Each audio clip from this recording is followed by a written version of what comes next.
Hello friends, welcome to Satya institute blogs में आपको सभी का स्वागत करते हैं।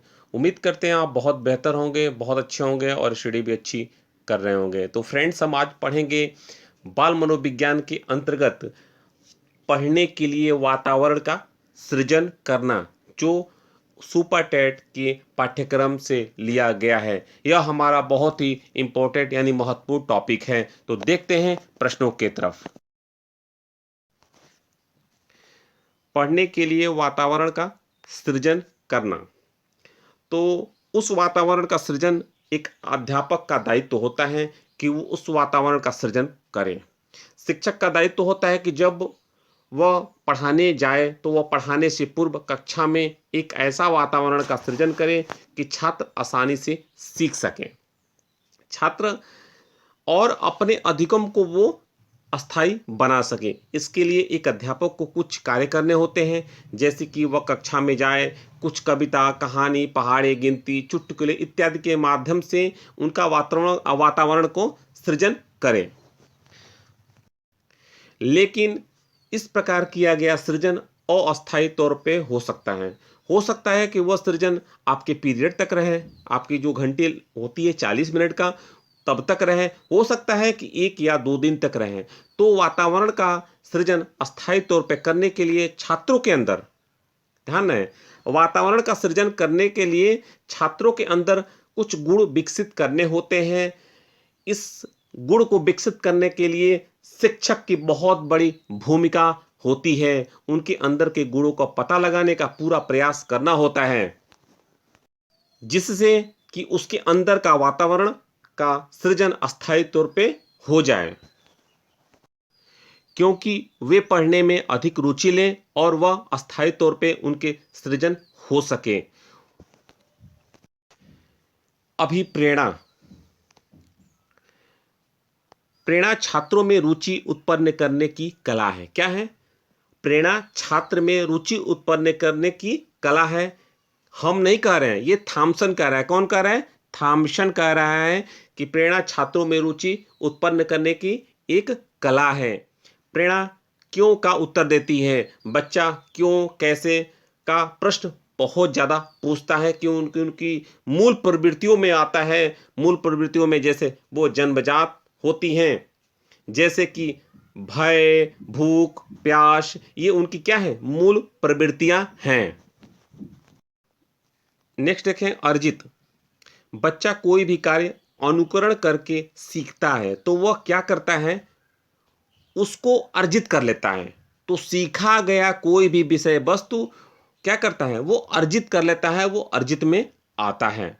मूल प्रवृत्तियां, मूल प्रवृत्तियां, जब कोई प्रश्न पूछते हैं तो वह बच्चे का मूल प्रवृत्ति है। क्या है? वो बच्चे का मूल प्रवृत्ति है। यह प्रवृत्ति सकारात्मक है या नकारात्मक, दोनों में कुछ भी हो सकता है।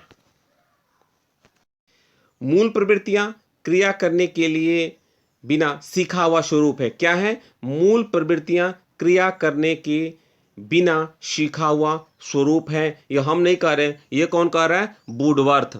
यह कह रहा है वुडवर्थ, सॉरी, वुडवर्थ कह रहा है।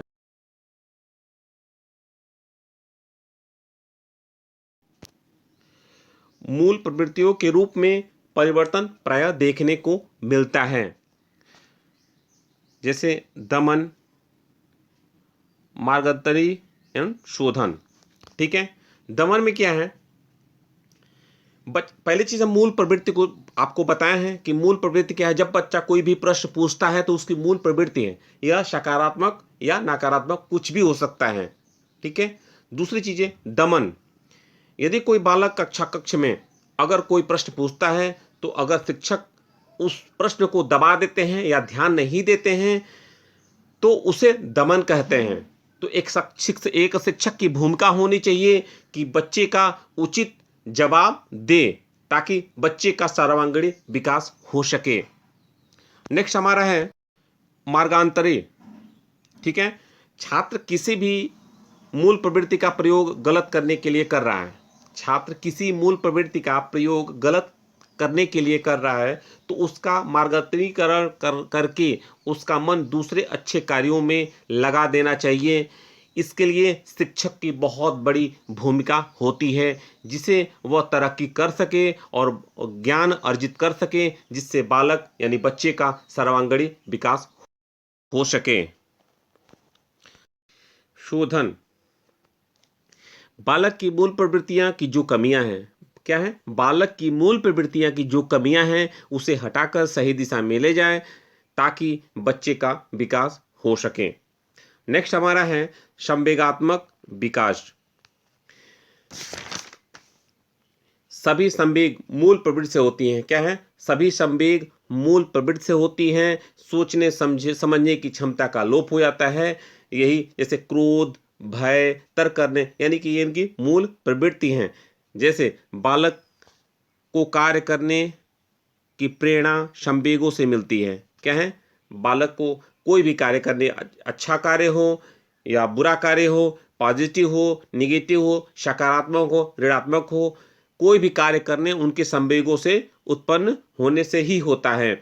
उसमें शारीरिक मानसिक कार्य करता है, क्रिया कार्य करती है।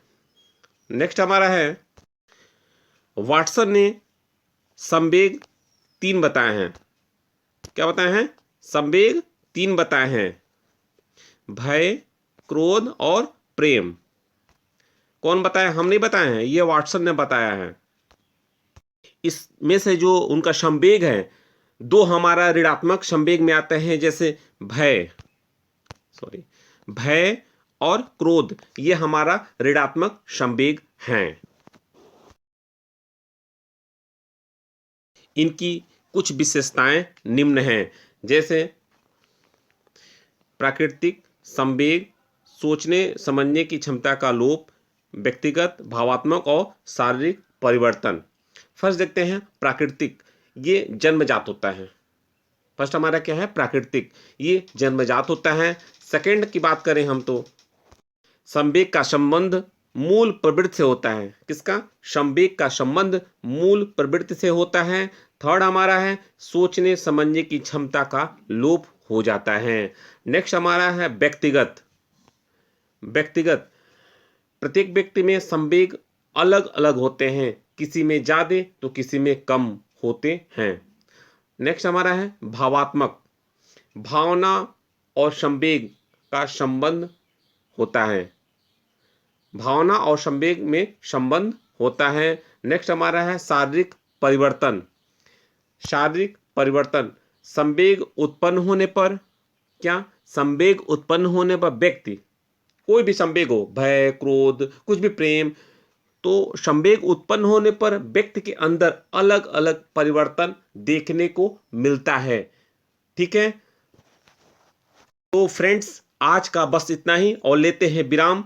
तो मेरे YouTube चैनल यानी कि सत्या स्टडी ब्लॉग्स को आप लोग सीरियसली होकर के आप लोग सब्सक्राइब करिए।